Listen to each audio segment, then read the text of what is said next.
There we go. It's live. Started recording.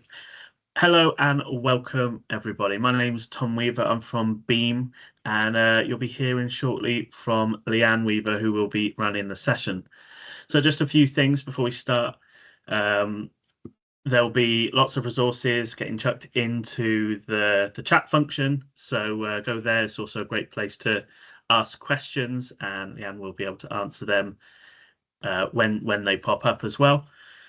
Just a few other things. The session will be recorded, so if you do have to go at any time, then we will send the recording to you.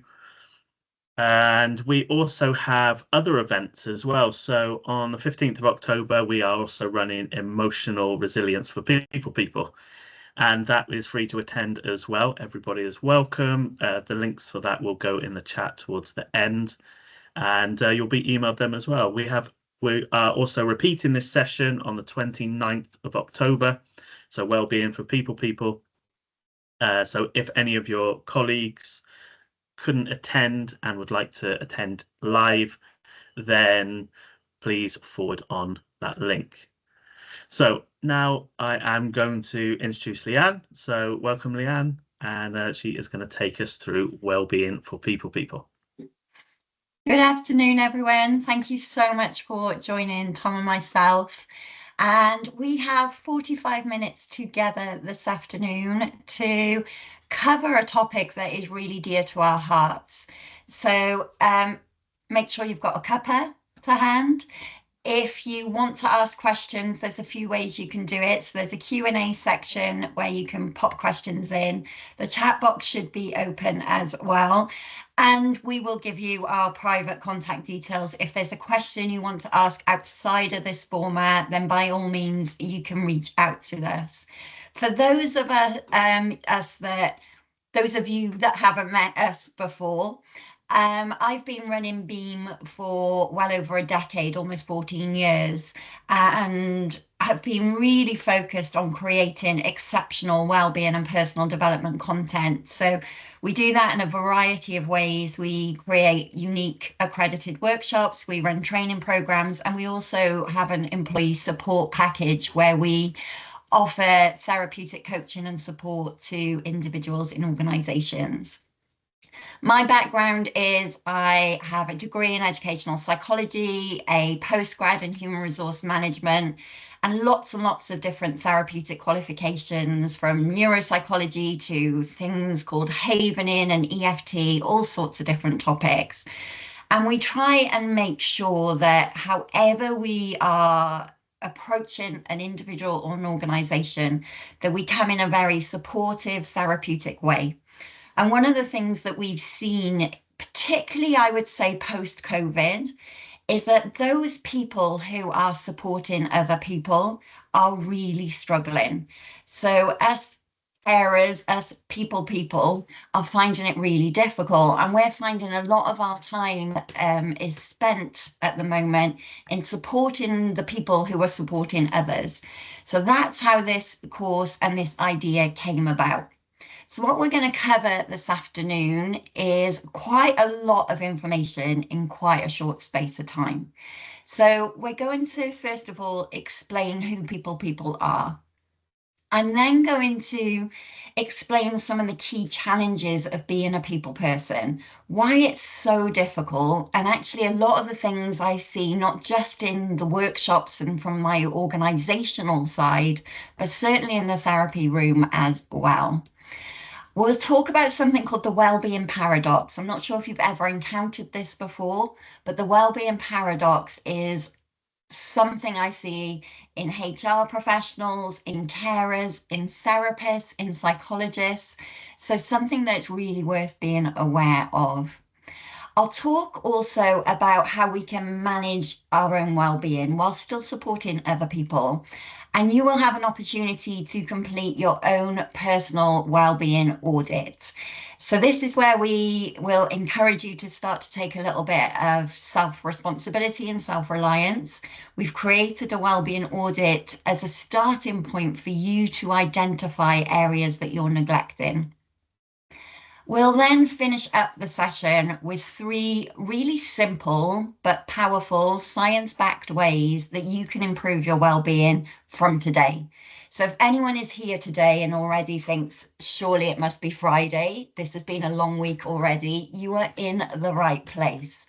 So I really hope you can just sit back, absorb everything we're going to cover, and hopefully make this next 40 minutes all about you.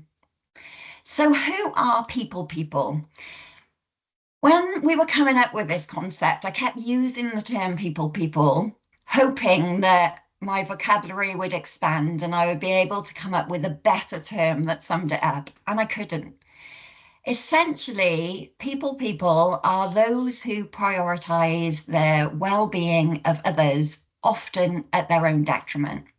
People are those people that have spent their entire life, whether it's in a professional capacity or in a personal capacity, being the person that other people turn to.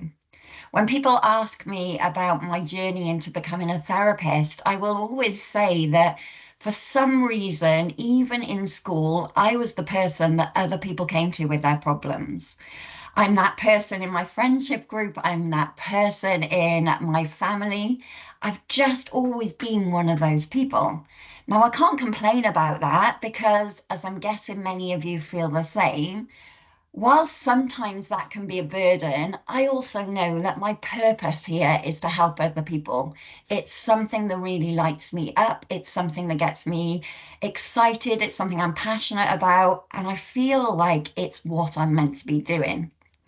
And so, one of the first challenges we have when we're a people person is recognizing that we have this desire and this passion and this need to help others. But if we're not careful, and again, I know that I am speaking to people who will resonate with this, if we're not careful, we can often do that to our own detriment. We start to take on everyone else's stuff. I often talk to people, and I describe them as emotional sponges. We sit with people who share with us their challenges, their difficulties, and we care so deeply that we help that person. And if we're not careful, they can often go away feeling a lot better. And we feel absolutely drained from being in that position of caring and supporting. So if that resonates with you, you are absolutely in the right place. You are a people person. So there are many challenges of being a people person. And I'm going to go through 6 of the key ones. And I'm really combining my professional academic experience here with also my therapeutic experience. It's not surprising to me that a lot of my private therapy clients are in HR, are head teachers, are carers in some capacity. And the challenges that I see are often very individual, but of a very thematic nature. So, one of the things that I see is when we're a people person, there tends to be this expectation that we're always available to other people. There's this kind of unwritten rule that our job is to support other people. And so, whether we are absolutely engrossed in a project that we're working on with a deadline, if someone else has a challenge, we're the person that's expected to drop everything and support them. So, that could be addressing employee concerns, that could be mediating a conflict, that could be providing guidance. Sometimes it's just offering a listening ear. You're the person that people go to in your organization for that emotional and professional support. The problem with that constant availability and that constant pull, you never know really what's going to walk through your door day to day, is that it can lead to some really blurred boundaries between your work and your personal life. And that can make it difficult for us to disconnect and recharge. You may have found yourself in a situation where an employee has come to you and shared some concerns and challenges. And even when they've left the room, you're still thinking it over. You're worrying about them. You may be feeling a bit drained. And so by the time you get the space to do your actual work, you might find that you don't have the energy, the headspace, And you might find that you're working through perhaps longer hours, working through your lunch, because you've neglected your own well-being to care for everyone else. That expectation of being always available is really draining. You may also come across something that we call compassion fatigue. Oh boy, does this resonate sometimes. Compassion fatigue is a very specific type of burnout that affects people in a caregiving or supportive role. So it could be within your profession, it could be that you're caring for an elderly or an unwell loved one. It's that emotional, physical exhaustion that comes from continuously having to care for someone else, putting other people's needs before our own, and really neglecting our own self-care. If we look at it through a work capacity, compassion fatigue will hit when we feel that we continually take on the emotional burdens of other people. And it leads to this cumulative stress response. We then have to find our own ways of trying to cope with that. And we cope with that with things which to others might be misconstrued. So we might cope with it with a bit of emotional numbness, that over time you might start to detach a little bit when someone is confiding in you or telling you their challenge. You might feel that you become a little bit emotionally numb. And so from the outside, that could be perceived as you being a little bit cold or not as caring, but actually it's become a real coping mechanism to protect yourself because you've cared too much. You might also experience a decreased sense of job satisfaction. Compassion fatigue can really erode your fulfillment in your role. You might feel a bit disengaged, and you might feel that you're not actually producing the work that you're most passionate about because you're always putting out fires for other people. Another challenge is that the people are often seen as the custodians of the organization's culture. You're seen as the people that need to be positive role models, to model the behaviors that they want to see throughout the organization. You're seen as the person that needs to maintain morale and promote the good side of all the changes happening within an organization. But that can be really challenging because one, you might not feel like that. Two, other members of your senior leadership team might not be promoting the same positive image, and you might be navigating and balancing that. And three, you are very often the person that has to deliver some difficult or bad news. So maintaining positivity can feel quite lonely, quite inauthentic, and certainly burdensome. The challenge with that is, again, we'll tend to compromise our own well-being because we're trying to put on a front, trying to put on a face and saying that everything's okay, and your own well-being is struggling underneath it all. It can also cause you to feel quite strained in the role that you're in. So those challenges can create some internal conflict for you. You might feel that you're not matching up to your own personal values. You might feel that you're compromising things that really matter to you and being a person that you don't really identify with anymore. Another challenge we see is the invisible side of being a people person. This is really difficult because so much of the work that you do as a people person is hard or impossible to measure. So we know that you are the backbone of your organization. We know that the organization's success relies solely on how the people are performing within there. But often the work that you do isn't as visible as the work that other departments do. And so you can either yourself feel that the work isn't as valuable, or that could be validated by other members of the organization around you. So you could start to feel underappreciated, that people don't realize how much has gone into the behind the scenes work. You might even start to feel resentful of your job, which is really difficult. This causes us to lose our sense of motivation.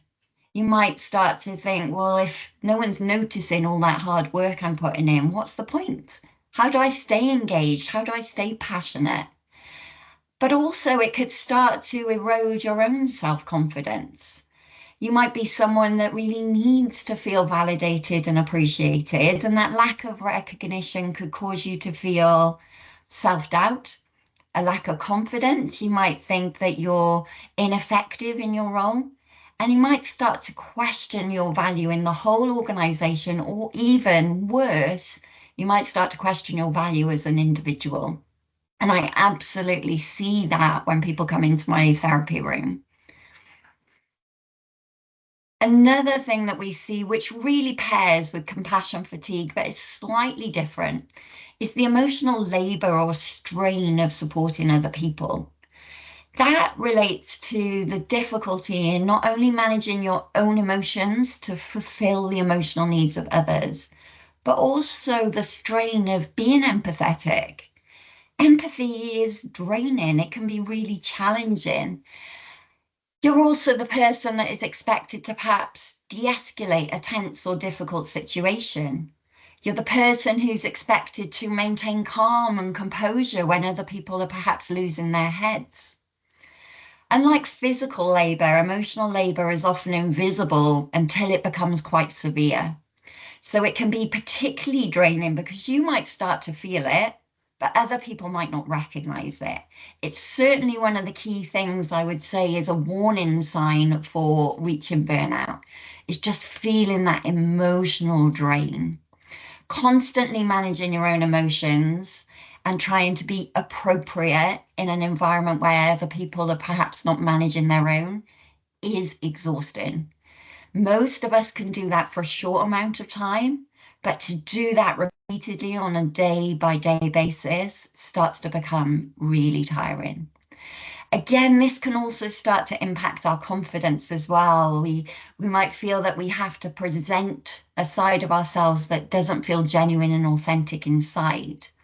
One of the things I train on and teach on an awful lot is that if our confidence, particularly within our role, is constantly eroded and challenged, we might start to even see a little bit of imposter syndrome popping up as well.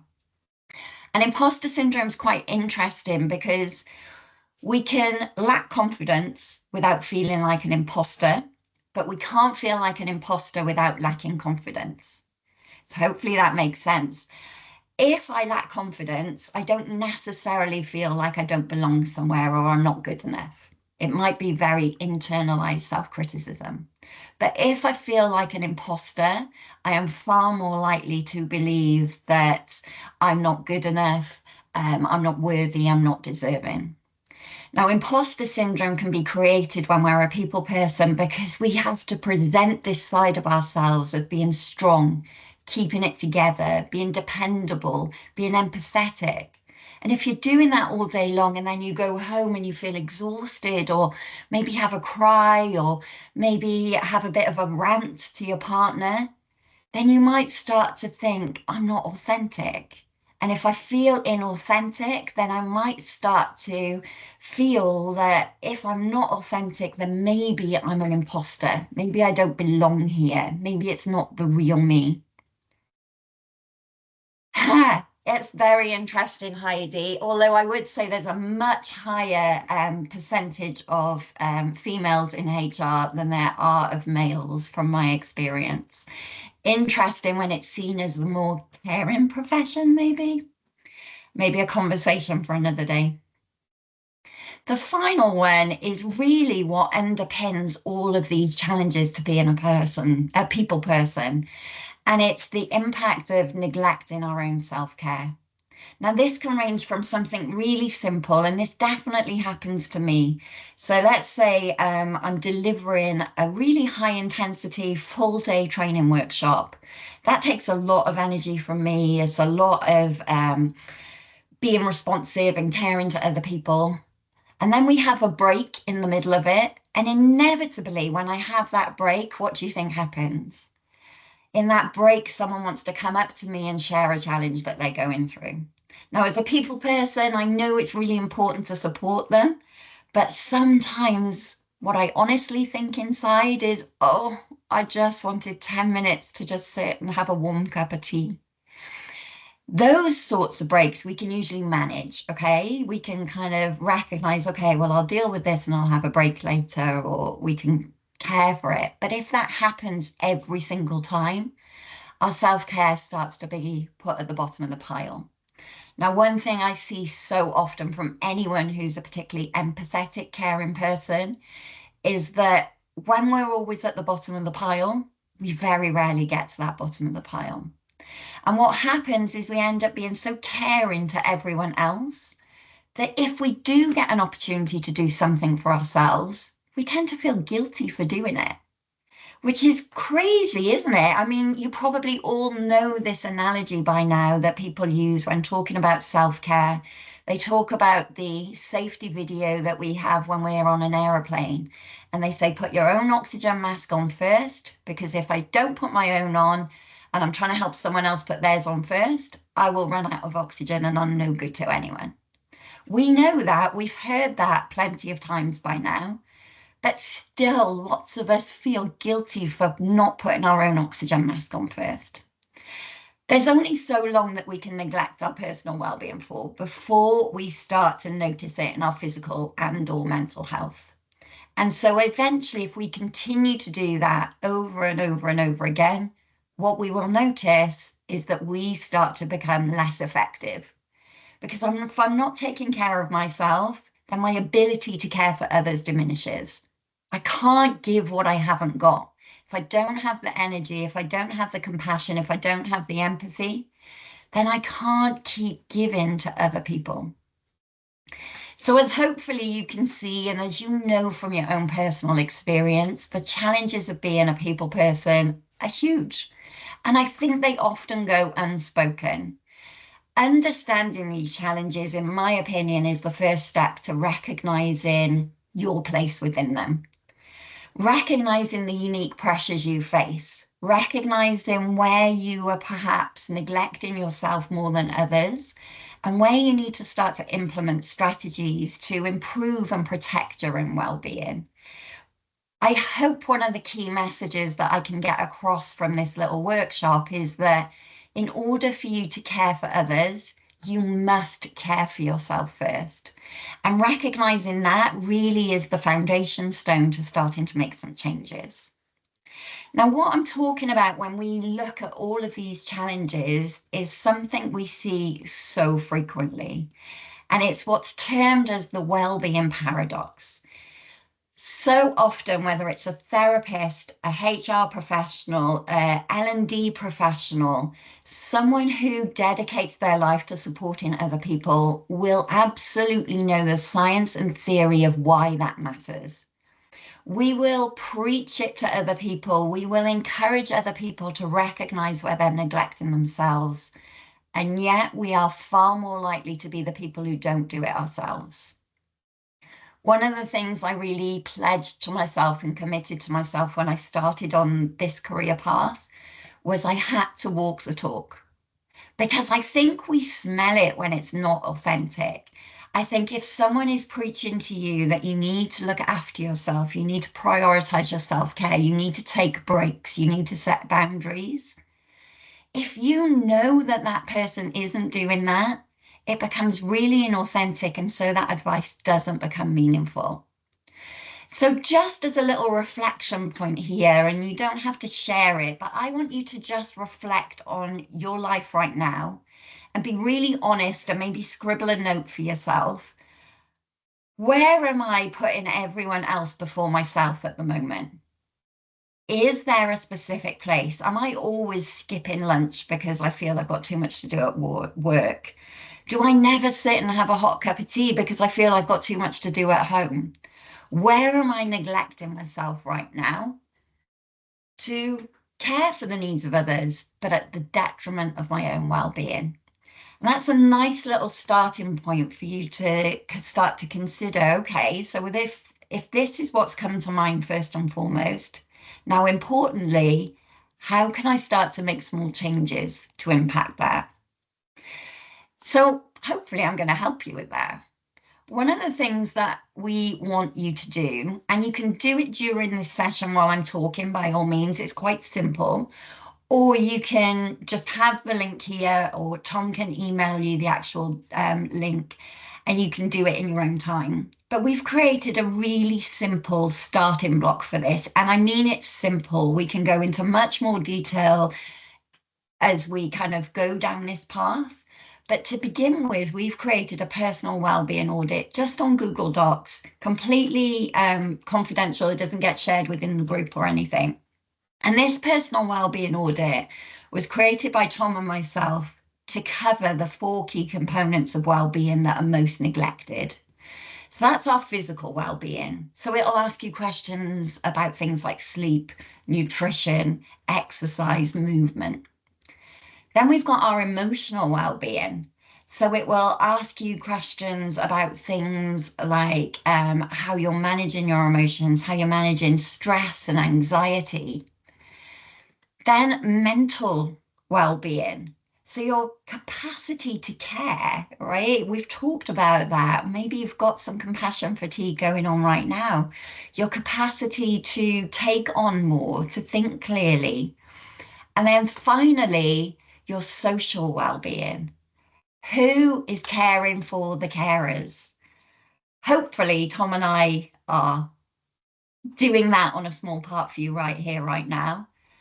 But how often do we think about that? Again, within your role, I suspect that you encourage other people to be mindful of their connections and how important it is to have good social connections, how important it is to have people you can turn to delegate, to support each other, people you can be honest with. As an organization, you've probably got things like mental health first aiders and employee assistance program, trying to create that social support circle. But how much do you get supported? And so as you go through this wellbeing audit, it's deliberately designed to have questions that make you think. As I say, it's a starting point. When you get your results are automatically emailed to you through Google. And when you get those results, you will be able to identify very clearly, you're all going to be very emotionally intelligent, self-aware people on this call. You'll be able to identify very clearly where you are neglecting yourself. And so on the back of this, Tom and I have created 4 key fact sheets, which you'll again pop in the chat box here. 1 on physical well-being, 1 on emotional, 1 on mental, and 1 on social well-being. And those fact sheets break down each of those questions and give you ways to start to support every area. So if you know you struggle with sleep, there'll be 3 key tips. Then there will be a book suggestion. Then there will be a video suggestion. Then there will be a podcast suggestion. If you struggle with anxiety, exactly the same thing. Now, not only are we doing this to support you, but actually we know that if we support you, it creates this ripple effect. If we look at the call, we've got 42 people on this call. I would imagine you are all influencing at least 100 other people. So if you take this on board, if you have a little look at that, you can then start to share this with the people around you. And potentially just from this 45-minute lunch and learn, you can start to create a ripple effect that impacts more than 4,000 people. That's what we would love to achieve here. Have a little look at them, download them, use them, just share them, do whatever it is you need to do. Of course, you can always come back to us. If something comes up on that wellbeing audit, by all means, come back to us. We're here to support you. On the back of the wellbeing audit, I want to really end this session, the last 10 minutes or so of this session, with giving you 3 ways to improve your wellbeing today. As I said at the beginning of the call, there are some of you here right now, and I know because some of you have messaged me outside of this, that are finding things really challenging right now. The world is challenging right now. Caring is a lot right now. We are bombarded with challenges and stories and social media that can feel incredibly overwhelming. So I want to give you 3 of the most simple basic tools that I know that I would give you if you were seeing me on a one-to-one therapy basis that you can start to implement today and you can use to start to feel a little bit more resilient, a little bit more in control. Now, as I share on lots and lots of my training courses, the best way for this to really get drummed into us is to learn what I'm going to teach you with the intention of teaching it to someone else. I don't know if you've come across something called the forgetting curve. It's amazing research. And it finds that if we just sit and passively listen to something, within about 24 hours, we will have forgotten about 90% of it. If we listen with the intent of teaching it to someone else, and this works with any information you cover, if you listen with the intent of teaching it to someone else, you can retain about 90% of what's covered. Amazing, right? So the first tool I want to share with you is, it's the fundamental part of who you are. You're in a people person role because you are naturally compassionate. You have experience of knowing how to get the best from other people. You know when to be firm and set boundaries. You know when to be kind and caring and offer a strong shoulder and a listening ear. You don't need to be taught how to be compassionate because it's in your DNA. However, my guess is very few of you are as compassionate to yourselves as you are to other people. My guess is that the way you treat yourself, you would probably be fired for treating one of your employees in that way. My guess is you speak to yourself quite cruelly. You're very demanding. You're very unforgiving to yourself. And all of this can really start to drain our own well-being. And so, just as you're compassionate to other people, I want to encourage you to be more self-compassionate, to be a little bit nicer and kinder to yourself.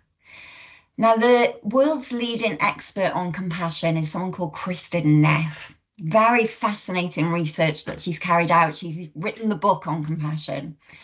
And she's found that whether we're being compassionate to other people or whether we're being compassionate to ourselves, there are three key components that make us compassionate. And I bet you use all of these in your day job, and I bet you're not using these at all when you're talking to yourself. The first is choosing kindness. So let's imagine we're talking about compassion to other people. We treat that person with care to alleviate their suffering. So if an employee comes to you and they say, I'm really messing everything up, I'm struggling, I don't feel well, I've got problems at home, I suspect you're unlikely to say, yeah, you are messing everything up, you're a nightmare, nobody likes you, and everyone's finding you difficult to deal with. I suspect you wouldn't say that. So you know that it's important when someone's suffering to treat them with care and kindness, actively choosing to soothe, reassure, and comfort them. But what about when you're suffering? When you're suffering, you're probably likely to say those horrible, mean things to yourself. You're probably likely to say that you're not doing good enough, that everyone else thinks you're doing a bad job, you should be more, you should be better. And what's worse is you're likely to believe that's completely true. So the first step of self-compassion is to alleviate your suffering wherever you can. And you do that by practicing kindness, recognizing that it's okay if you've messed up. It's okay if you're struggling. It's okay if you're on a bad day. It's okay if you can only give 50% today. Recognizing that that's okay and being kind to yourself about it. The next tool is one of my favorite, and I honestly remind myself of this at least once a day.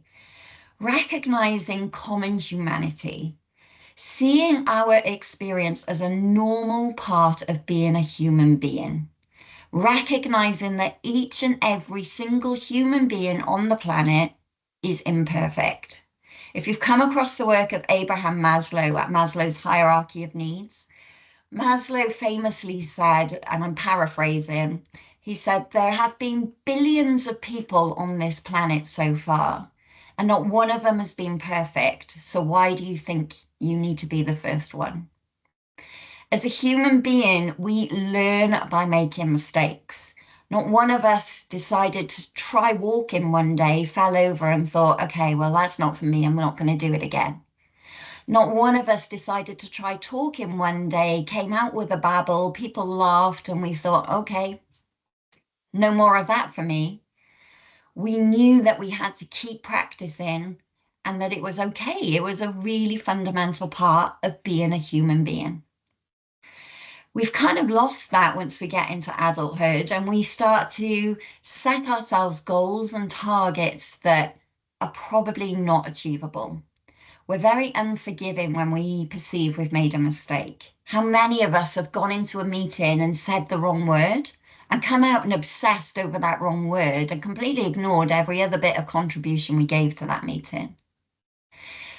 So recognizing common humanity is simply realizing that as a human being, I am absolutely hardwired to fail, to say the wrong thing, to do the wrong thing. And it's purely by that failure that I start to be a better person. Life will go wrong. I will make mistakes, but so does every single human being around me. The final tool from Kristen Neff is mindfulness over identification. This is certainly something I see in the therapy room. Being aware of our suffering, being aware of the difficult feelings and emotions we might have. I feel really angry about that. I'm really sad about that. I'm feeling anxious about that without over personalizing it. So many of us, instead of going, oh, I said the wrong word, I feel like an idiot. So many of us will translate that into, I am an idiot, I said the wrong word. So we over personalize it. So instead of I feel, we start to say I am. So instead of I feel anxious about that situation, I am anxious. I feel angry about that situation, I am angry. Mindfulness helps us recognize that every single emotion we experience is transient. So they're going to come, they're going to go. And that is absolutely fine. Being aware of that and letting it move through us, not pushing it away, enables us to be much, much kinder to ourselves. So I'm encouraging you when you go through that action plan to start to bring compassion into every area. If you know you've not been eating great, instead of furthering your suffering, treat yourself with kindness and alleviate your suffering by going, okay, how can I be a little bit kinder to myself today? What can I do? What do I need to do? The next tool I want to share with you that you can take away and start using immediately. We are much more resilient, much more able to cope with the challenges, much more able to cope with the emotional strain if we can retain calm. Again, all of you will have this to some degree, but potentially you might not be using the healthiest coping mechanism to perceive a sense of calm. Now, for me, there are countless ways that I can step into being calm, but the most powerful way I know of being calm is by using my breath. My breath is the first thing that changes in my physiology that will tell my brain, oh, let's start to get stressed. Let's start to get worried. Let's start to feel threatened. So if I can control and manipulate my breath, then I can control and manipulate how I respond to a stressful situation. There are countless breathing techniques out there, but my favorite is one that is called the physiological sigh. And it's my favorite because you don't need to be in a certain position. You don't need to close your eyes. And actually, people don't tend to notice you're doing it if you do it in public. And I know that because I use this all the time. It's also been researched quite extensively. So Andrew Huberman has done a couple of research journals on this, which you can look at, and it goes into a lot more detail than what I'm going to cover here. But the foundation of the physiological sigh is that when we change our breathing in this way, it moves us from the sympathetic nervous system, which is our body's accelerator, that's the stress response, and it puts us into the parasympathetic nervous system, which is our body's brake, and it puts us into the relaxation response. And it does it naturally. So you can do this with me. No one can see you, well, not on camera anyway, and it's really simple. So I am going to ask you to do this exercise all through the nose, okay? Because when we breathe through our nose, it makes us feel calmer. And I want you to take a breath in through the nose And then another breath in through the nose. And then a slow exhale through the nose. And we repeat it. Breathe in, breathe in, breathe out.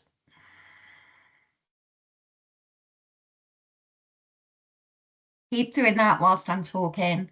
What you will notice is you start to feel relaxed. It is a miracle worker. It changes everything. So that's not only a lovely little tool that you can use for yourself if you're finding things challenging. If you've got children, you can share it with your children. When we teach it to children, we actually call it the sniff, sniff, poo exercise. So, so children love it when we call it sniff, sniff, poo. So do a lot of adults, if I'm honest. And you can also teach that exercise to an employee. If an employee comes to you and they're really upset, they're really activated, just say, okay, before we start going into it, let's just take some calm, deep breaths. I've learned this breathing technique. It's really good. So use your breath to help you maintain a sense of calm. You can do it as often as you like, but you only need to do it up to 5 times to have the impact. The final tool I want to share with you is huge. Okay, this is absolutely a workshop in its own right, and maybe it's one I will add in the future.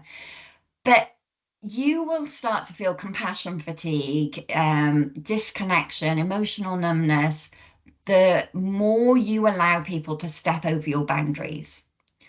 So boundaries are what shows other people what's okay to do to you and what's not okay to do to you. And we tend to think that people will just automatically understand our boundaries, that we don't need to communicate them. But that is not the case because we're all different and we all have different boundaries.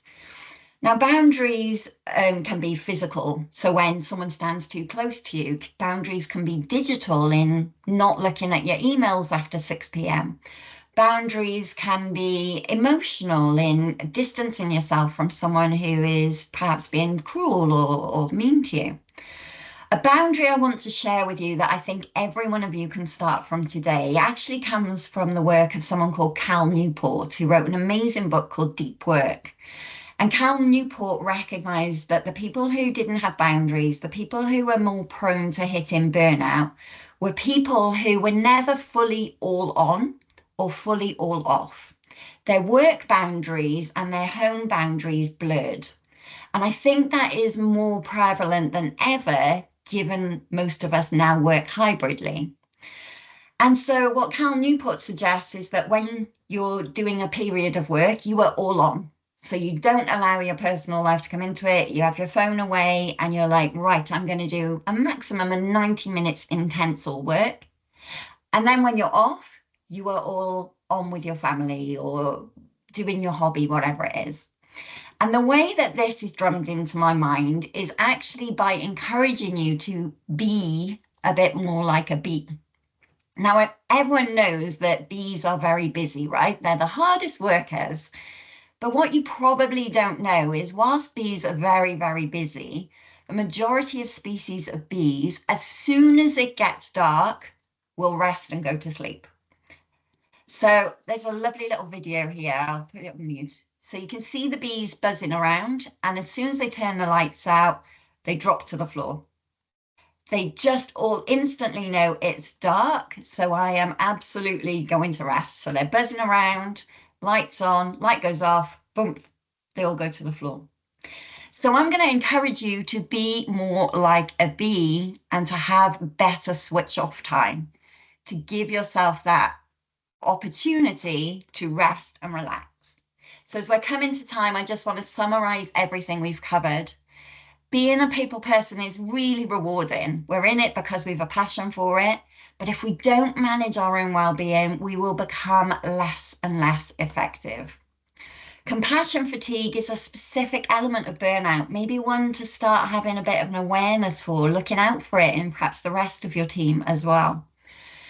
The well-being paradox highlights how we often overcare for others and undercare for ourselves. Self-compassion is the foundation of addressing our own well-being. Let's start to really promote, walk that talk, be kinder to ourselves. Use that physiological sigh to reduce your stress and start to create boundaries like a busy little bee. When you're off, be all off.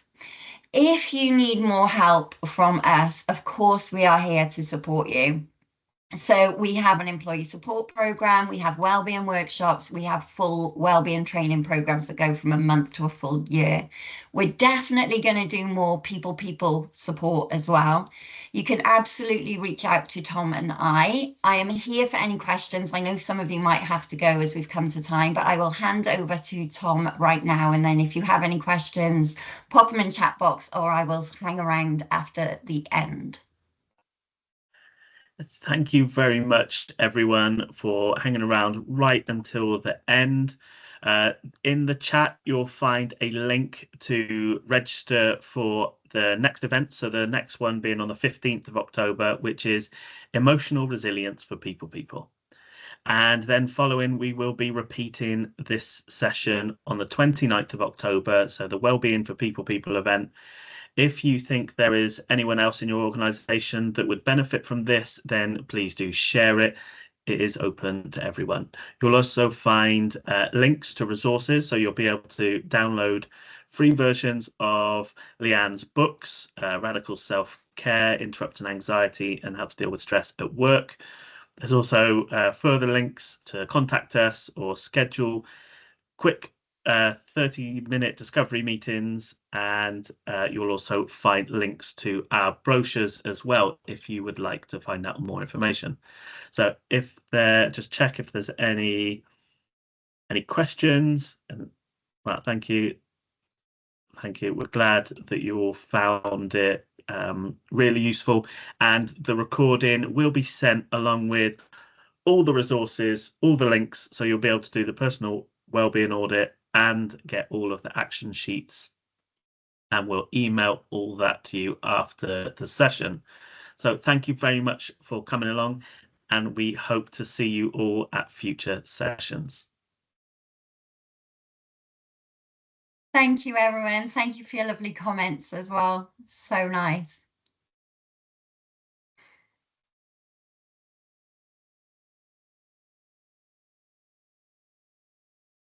Yes, Alex.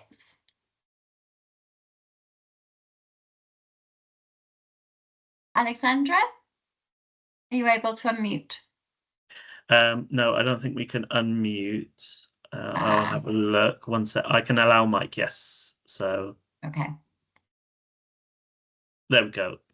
I've allowed it, so should be able to. There we go. No, I just clicked this by mistake. Sorry.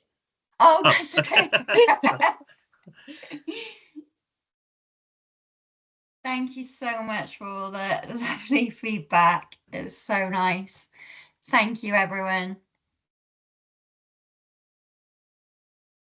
Wonderful. Well, I think that concludes the session. Like we said, if you have any questions that you'd like to send in to Leanne, then we will email later. So just reply to that. And thank you for coming along. Bye. Thank you, everyone.